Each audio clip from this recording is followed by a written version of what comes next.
Okay, so Rachel will now take us online and take us through the 471. Just 1 second here.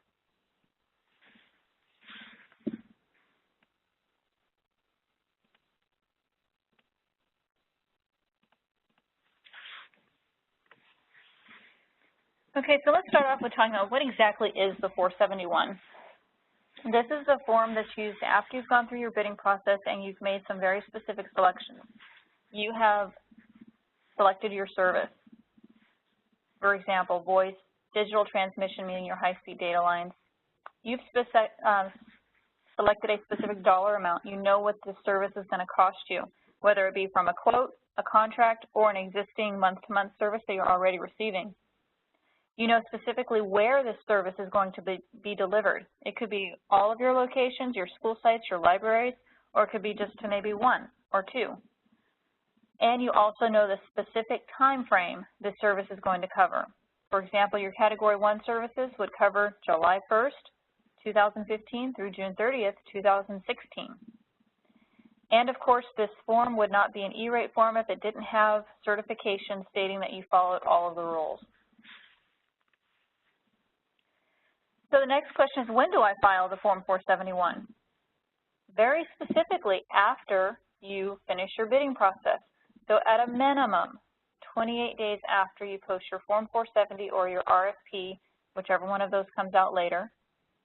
Now, you may not have to file a 470 for bidding if you are already in an existing multi-year contract that went through an E-rate bidding process previously. That would be the only reason you don't need to do a bidding process right now. So the next thing to keep in mind is, when do I file the Form 471? It would be after you sign contracts for services and select your service provider. But before March 26th at 8:59 p.m., that is the absolute last moment to file the Form 471. Now, we've talked a lot about the fact that there's a brand new version of the 471, which is online. A couple of helpful hints to keep in mind is having updated web browsers, Internet Explorer versions 9 and 10, and the most recent versions of Firefox, Chrome, and Safari. All of those work great with the new Form 471. It's been suggested to clear your browser's cache, cookies, and history before starting the form. And one nice new feature of the form is it lets you know where you are at any given time in the form, and you can move all over the place without having to scroll through page by page. And they do that by having the chevrons at the top of the screen. We've provided on slide 30 what those chevrons look like. So if we were actually in a form right now and we had those chevrons, we would be in the discount calculation section of the form.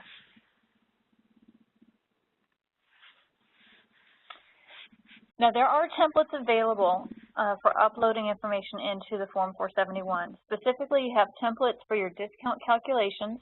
That's where you're going to put all your school and library information along with the free and reduced lunch and enrollment information for each site. The other templates available are for your Item 21 attachment. This is a new requirement of the form. This Item 21 is incorporated into the form. It's never been done before that way, which is what is making the form take so much longer to create than it did in the past. Having said that, we encourage you, please don't get yourself pushed up against a wall so that you're only giving yourself 1 day to get this form finished. Meaning, if you file your Form 470 on February 26th, you literally have only 1 day to evaluate your bids, sign contracts, get everything in line before you can start filling in your Item 21 attachment and your form, your funding request on the 471. Especially, you'll have to review your board policy. Some of you may, depending on what you're applying for, required to go in front of the board, and so you would have to take it in front of the board depending on your policy, and if for some reason you've missed that and you needed to take it in front of them, you'd have to have an emergency meeting, board meeting. So just be aware of those factors, and that's one reason why we encourage you to get the Form 470 done. Because you'll see later as we go on and do the 471, you can do a lot of this work ahead of time during the 28-day window, just not selecting the vendor. Because it's a brand new system, it is not going to be uncommon for you to run across error messages. If you do, go ahead and save exit the system, and then log back in. If you continue to experience that same specific problem, do a screenshot and submit it to the Client Service Bureau so they can either help figure out what is going on or help walk you through how to get past it. It's also good documentation in case there's ever a problem with your application and it comes up that you're denied or that there's a processing issue. You have record of what the issue was and that you did report it to USAC. Now, one of the known problems that exists right now has to do with the print preview. It currently is not working so that you can see the whole application all at once. And at this point, USAC has not indicated that they will have it working prior to the close of the window. So heads up, don't let that be a frustrating point for you. If at all possible, do screenshots all the way through so that you can see what your form looked like if you should choose to do that. USAC is providing daily tips on how to function and navigate through the new Form 471, and we've provided the link to those tips on slide 31. So at this point, we are actually going to go online and show you how to navigate through the 471 and kind of give you an idea of what to be prepared for and why it takes so much longer. We have two links here. The very first one is the training site. You can play around all day long in that and create as many forms as you want, and you're not going to cause any harm to anyone. The second link is the live site. Please only create forms that you intend to submit on the live site. Vice versa, don't get yourself confused and create your actual form on the training site. It will not do you any good.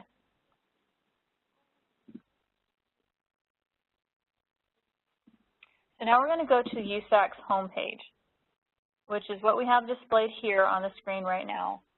To get to the training site, you're going to scroll down. It'll be on the right side of the screen under Quick Links. The second link says Schools and Libraries Program Training Site now available. We click there, and the very first page asks us if we actually want to enter the site or not. And you'll notice on the right side of the screen it says SLD Training Site in big red letters. So it gives you the indication, just a heads up warning, this is not the live site. Feel free to play around with it and get used to what the online training systems or online filing system is all about. So as we scroll down the screen, we see a button that stands out, obviously is different from the others. That is the new online Form 471.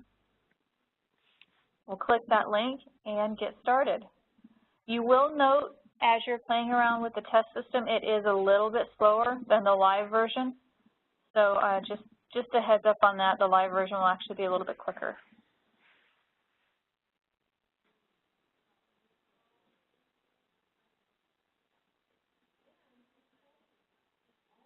Aha, we have movement. Also want to make it say this out loud. If you have pop-up blockers on, you're going to get to a point in the form where we can't go any further forward. So make sure your pop-up blockers are turned off. Now to start a new form, we're going to click on the button that just simply says Start. Now here's where we're going to start entering specific information to tell the program who this application belongs to.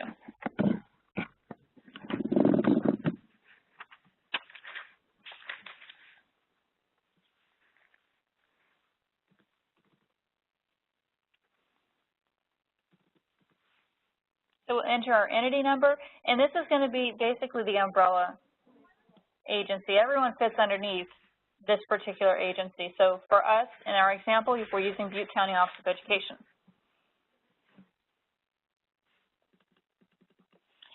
It automatically populated for us the FCC registration number because it was already in the system. If you happen to be either a new applicant or your registration number has not previously been entered, you'll have a link here instead where you can look up your registration number and then come back and enter it into the form. Clicking Next, now we're going to identify what kind of application is this. For Butte County Office of Education, they qualify as a school district. Of all the different entity types here, that one best fits their needs. They're a public school district. And now we get down to the part of the form where we're going to identify who's actually filing this form. This is not the same as the contact person. The person filing the form is going to be emailed the application number and the security code. Although that does not work in the test system, it does work on the live system.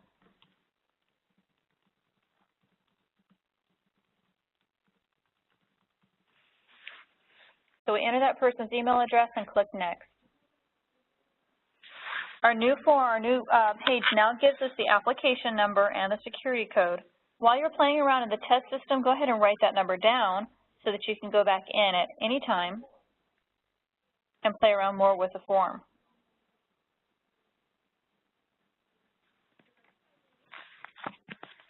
It says, would you like to give this application a nickname? And we will. We'll just simply call it Voice Year 18.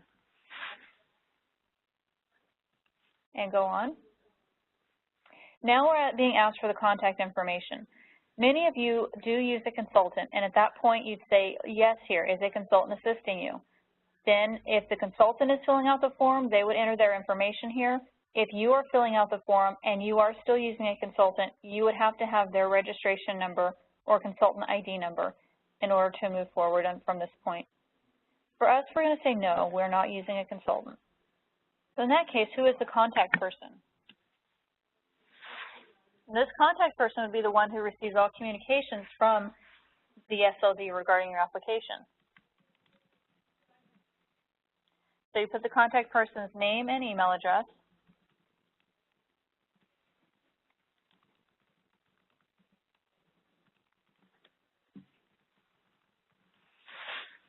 Next question, is the contact person's address and phone number the same as the billed entity? For the sake of time, we'll say yes. If we happen to say no, it gives you an area where you can update or add different contact information. Holiday or summer contact, if you happen to be on vacation, meaning you, the contact person, when the PIA reviewer calls, it's nice to provide an alternate contact. One thing that's been suggested is creating a group email address that gets distributed to more than one person.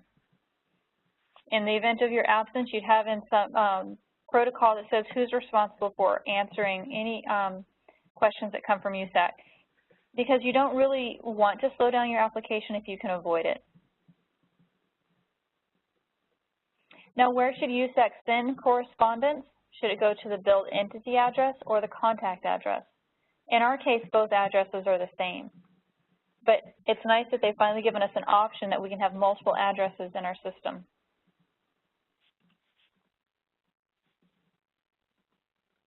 Our next screen is asking us what type of application is this. Is it Category 1 service or Category 2? It's very important to know what kind of application you're submitting, because once you select whichever category it is and you go to the next screen, from that point forward you will not have the option to change the type of service, the Category 1 or Category 2. Category 1 is not subject to the budget. Please keep that in mind. And it covers your telecommunication services, which is your high-speed data lines, your voice services, and your internet access.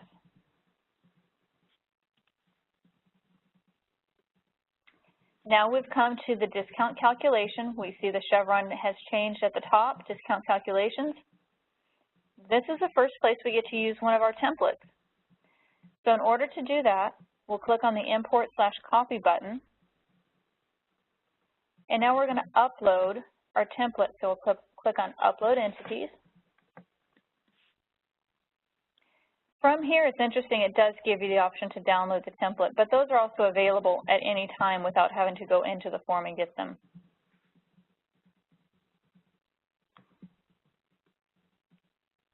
So we'll select our template and then click Import.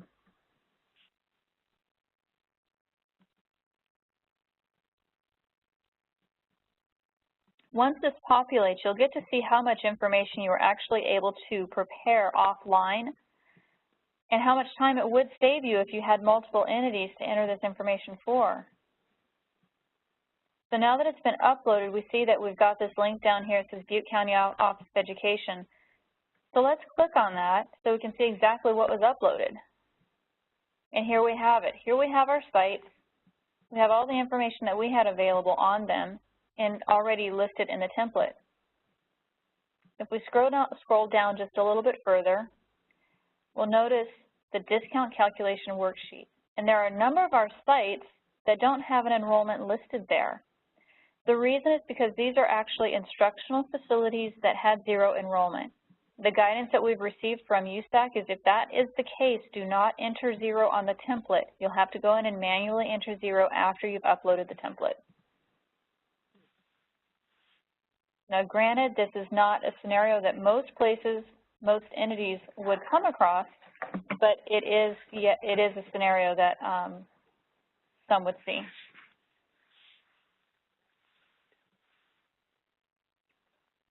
So in the template, if you happen to have an instructional facility with no enrollment, you leave the enrollment field empty. You don't put anything in it. So now that we've updated those sites, we've added the 0 into the column, we can go to the bottom and notice it says Save and Recalculate. So we want to click on that button, and it has now calculated our district to be a 90% discount district. One of the things I'll highlight in this area, you'll notice where at the bottom that I'm highlighting here, Butte County Office of Education Admin Building. It does not get an urban or rural discount or urban or rural status, since it does not influence whether the district is going to be urban or rural. You also do not have the ability to click in any of the other fields to add an enrollment, because non-instructional facilities are not considered to have an enrollment. Let's go to the next step now and take a look at the network survey or the connectivity survey. The FCC is trying to get good information on what is the status of the nation's networks within schools and libraries, and that's the reason for this connectivity question. So if you download the hard copy of the form ahead of time, you'll have all these questions at your fingertips and be able to have this information ahead of time to fill out the form quicker. For the sake of time, I'm simply going to enter in some information, and we'll keep moving on. This being an intuitive form, depending on what you select on some of these questions, where it says how many schools in your district have LAN and wireless LAN capacity and coverage, you may get an additional set of questions, because if you don't have sufficient coverage, then they want to know why not. What's holding you back? Let's click Next. Now we're going to get to the area where we actually get to use the second template that's provided by the SLD. Before we can do that, we have to actually create the funding request. And we're going to do this by looking at everything on one page. Now the first column or field allows us to give this funding request a nickname. And depending on how many sites you have, how many funding requests you have, you can make this as detailed or as simple as you prefer. The next question is this a duplicate funding request? A duplicate funding request would only be the case if you are making an exact duplicate of one from a prior year that you have yet to receive a funding commitment decision letter on. It doesn't typically apply to Category 1 services, although it could, but typically this is a Category 2 issue. Now the type of service that we're applying for in this particular funding request. It was mentioned earlier, I'll mention it again because it's worth mentioning. Your voice services that are being phased out must be on a separate funding request than other services that are not being phased out. So for this particular example, this is merely voice services. So many of you who are on, like, for example, the CalNet 3 contract, and you're receiving voice services along with T1 lines or DS3 lines on the same invoice, you could very likely have more than one funding request to cover that same invoice number. So that's where it's very important that you, when you fill out your data grid telling AT&T how to give discounts, that you make sure you get the right funding request to the right billed account number. So for that example, let's say you have a data line, you have voice lines, and you have T1s. You would have 3 separate templates that you would upload, 3 separate funding requests. The first one for the voice, that would be for your CalNet 3, and there might be a different contract to start and end depending on when you did the ATO. The same thing with the T1s, and then that would be a second FRN. And then you'd have a third one that may be broadband circuits, maybe you have a gig circuits. That would be a third funding request with different contract dates, and may even on all 3 of them Two of them you might have the same Form 470, the state Form 470, but the third one for the wide area network or the data might be a different Form 470. So as you might be getting the hint that this is going to take us a little bit longer to fill this application out this year than it has in years past. The next question is, did you post a Form 470 for the products or services you're requesting? You notice there's only one option to answer here, and that is yes. So just be prepared. You have to have your 470 number for the services that started the bidding process.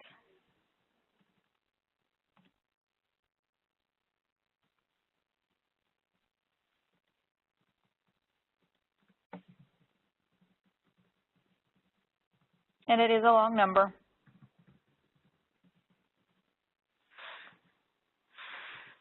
Once you get that number entered, you click the enter button, and then it gives you a chance to confirm that you got the right one. This particular one says California Department of Technology Services. This refers to the State Master Contract CalNet 3. So this particular person or applicant is choosing to use the 470 that was submitted by the California Department of Technology Services.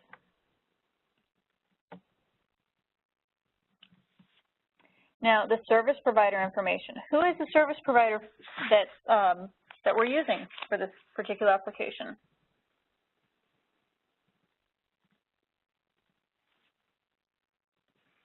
This one happens to be Pacific Bell. The billing account number, you can enter as many as you wish, or you can enter just one line item. It's completely up to you.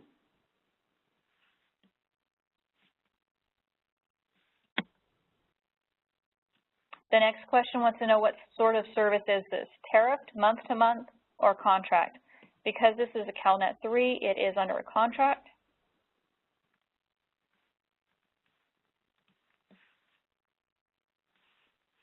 And it's up to you whether or not you want to enter the specific contract number that was assigned to you, or if you just want to indicate that it's CalNet 3. Now we get into the dates of services. First of all, what is the date you awarded your contract?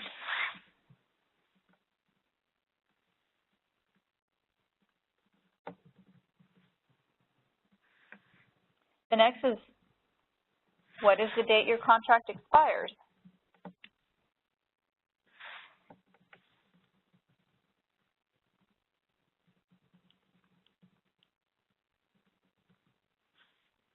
And finally is, when will the services start?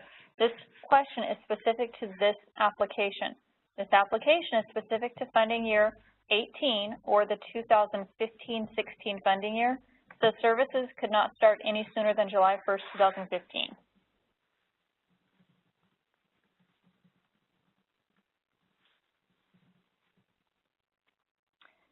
Does your contract have any voluntary extensions? The CalNet 3 contract does have 2 voluntary extensions. So we say yes, and we put that there are 2 left.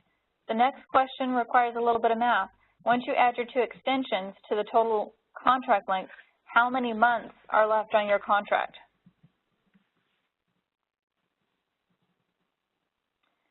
The next question wants to know if this funding request is covered under a state master contract. And for this particular one, it is. It doesn't mean every funding request is under a state master contract, but this one happens to be. And is it a continuation of an FRN from a previous funding year? We did get approved last year under our CalNet 3 contract, so we say yes, it is an extension from a previous year.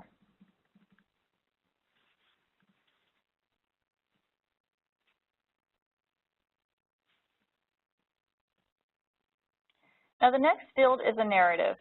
This simply allows you to put in any helpful information that you think the reviewer needs to have in order to help expedite the review of your application.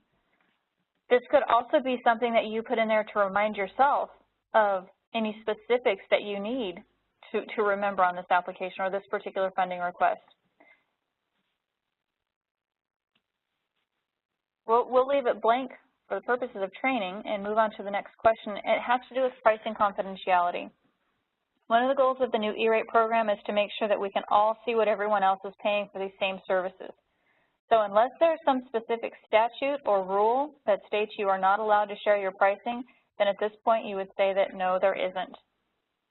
If you check yes, be prepared to provide a copy or quote that statute or rule or other restriction. Then I'll click the Save and Move Forward button. We have our funding request that has been created. On this pop-up, right underneath that is a button. It says now enter products and services for this funding request. This is where we get to use template number 2. So we'll click on the button that says Upload Completed Template. We'll go find our template and upload.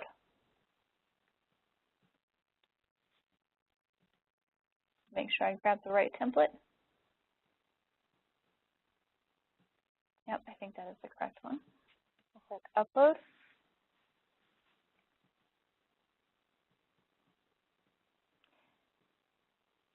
Now keep in mind for all the different reasons you would need separate funding requests for services that appear on the same invoice. If it's phase down services, it needs its own funding request number.